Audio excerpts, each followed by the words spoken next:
madoka chere mabuja tauya ano nhau dzomanhoko dzozuwa ro12 mwedzi uno waGumiguru.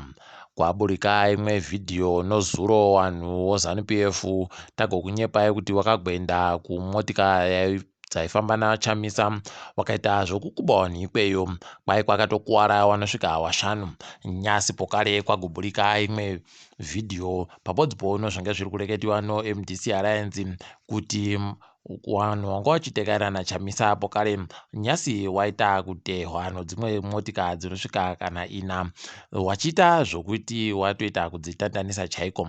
Heno mabi angu kuti mhosva yachenje iko mwanayu, asi zviri kutorwadza zviri kuitikazve. MDC Alliance pane pawatoreketa kuti atenga ambokombiwa, asi wamwe wavo wazoyako mununudza ipapo. Idi mabi angu, heno kunosvika nyika iri zvikaramba zvakadari. Wabasawo zvoutano muhurumende vanofanira kuti vangwarire kureketa kuno, nokuti hurumende inogona iri kuda kuwaisa mukona chaimo kuti wareke kugobuda mabasa pawanenge wadira. Ipapa wagomisa dare remakurukota riri kumirira kuti rigoringa kuti roita sei kuti wareke kugoramba wachindotiza kutiza wachienda kunobhadhawa zvezvino. Heno mabi angu kuti wari kusenza muutanomu wari kuramba wachimira chere kana kuti wari kudini? Nyaya yomhirizhonga yomubato weZANU-PF iri kuramba ichindonetsa. Kwainozuro ipapa Mike Madiro ari kutungamira ZANU-PF kudunhu reManicaland akapotsiwa nokupfa chaiko nozvaakanga zviri kuitiwa motika yache. Heno mabi angu kuti zvichamira mushe chere, nokuti wari kutanga wagwarashana wega wegani pabodzipo wachida kugwarashawo nomapato anopikisa. Idi zvakatoita kunyangariwa chaiko. Heno hwendo huno kuti zvichamira sei? Gwicho rawaMnangagwa kwairaisiwa ndiro rinotungamira wadzidzi wopachikoro chofundo yepamusoro choparupane. Ipapa kwai aribekana mubodzi mumwe akamira achida kukwekwidzawo chigaro chi. Zvinova zvinhu zviribekana umbongwika kuti zvakaitika pasi rese. Heno mabi angu kuti kugona chere kwache kana kuti kudiwa chere kwache kana kuti kuvhundutsira vanhu kwache kuri kuita kuti anga achimira ari ega neparibekana mumwe mubodzi anomirawo naye kumuvhisa pachigaro chi. Bhangi rinoita zvokuwaka dzimba roNational Building Society raakureketa iro kuti raakutanda pokare kuita kuti vanhu vari kunze kwenyika vagokwanise kutenga dzimba munyika yedu yeZimbabwe zviri nyore nyore. Ipapa rakureketa iro kuti vanhu vanofanira kuti vangwarire nokuziva kuti zvinhu zvavanoita ivo zvinoramba zvindori zvinhu zviri pamutemo pabodzipo zviri zvinhu zvinopundutso. Heno mabi angu kuti wari kunze kwenyikami muri kuzvikona chere kana kuti muri kuzvida chere zvokuti muite zvokuwaka nawo wanhuwa. Kwaburika kuti dare roparamende muZimbabwe panopera gore pano ari kuringirwa kuti ringe rapasisa mitemo inosvika 21 chaiyo yakamirira kuti ipasisiwe. Heno kuti wachazvikona chere iwo wari kuita basa rokunyirana kudari. Heno mabi angu ticharamba edu tichindoringa, asi tiri kuona zviri kukoneka baizvi.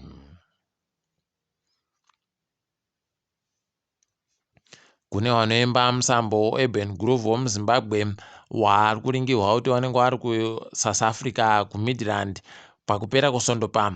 Kwai vanosanganisira Knox naBetty Makaya vari kunge vari pakati pavamwe vaimbi vakawanditsa vanenge varimo muSouth Africa kuimba kumakundano kumu. Ipapa tiri kuringira kuti ivava vanoita kuunganiwa nomamwe wemuZimbabwe izere muMidrand muSouth Africa mumu. Kuno dzomutambo tiri kufara kuti nyasi kwaburika kuti kunowawo chidiki vanosvika 5 vari kuenda kobhaguja kumutambo yokana kuGhana kuAccra. Toramba chindoti endai kotuhina muite tusvinhu muuye nomenduru ino. Marwadzo edu mabi angu ari kuramba achindoenderera kuita seri neseri ngoma yeZioni chaiko. Ipapa Ghana yauya kuno pokare ikagoti bamura kabodzi kwanya zviri kutorwadza nokuti pachiribekana tariro yokuti tiri kuenderera mberi kuenda kumutambo wenyika dzopasi rese mugore iri kuuya idi nhamo yeZimbabwe aiwa iribe anoziva kuti inopedziwa nei. Tiringe edu zviri kuitika pasi rese. Kwai kuEswatini kwagoisiwa mapurisa nemasoja kuti watomise wanhu wanga vari kuita zvokuratidzira pachikoro nonyaya yekuti vari kuda kuti kuisiwe kodzero dzewanhu dziremekedziwe munyikamo. Hino mabe angu kuti zvichapera mushecherei kana kuti zvicharamba zvichindoita kuti wanhu vafe nokugwarashiwa nokumasoja yavo. Hurumende yaMuseveni yagodonhedza zvainge iri kupomera mhosva kuna Besigye kuti aita zvinhu zvokutengesa nyika. Hino mabi angu kuti zvichapera sei, asi iye agotosamisikawo Besigye wacho kuti kohoko waita neiko kuti wamutakanura mhosva dzawanga wari kumupomeradzo. Idi mabi angu zvomunyika iyi zviribe kana anozvinzwisisa kuti zviri kumbotekaira sei. Kuhwanda kwaita nyaya inofadza yokuti wanhu wese wakabatirwa nomhosva dzokubhinya wanhukadzi nowanasikana waakubuditsiwa mazita avo pachena. Ipapa kwai mazita ewanhu wao akatobuditsiwa zvokutoti wazhinji waakutoziva wanhu wanokanganisa wamwe munyika maomo. Izvi zvinofadza. Dai zvaenderera mberi dzimwe nyika dziri kundokuramba dzichindokurudzirwa kuti dziite izvi kuitira kuti wanhu wao wareke kuramba wachisiiwa wachiita pokare zvawakamboitazvo. Munyaya yegumisira yanyasi, chikwata chobafana chaita kudadisa idi. Wanhu vemunyikamo vari kuita kufara nokuti chakwapura pokare chikwata choEthiopia 1 kwanya. Paribe kana amboziva kuti zvinhu zviri kuitika zviri kuseiko zviri kuitikawo kuitika kwedu no kuZimbabwe, asi tinoramba tichindoti makorokoto kuSouth Africa.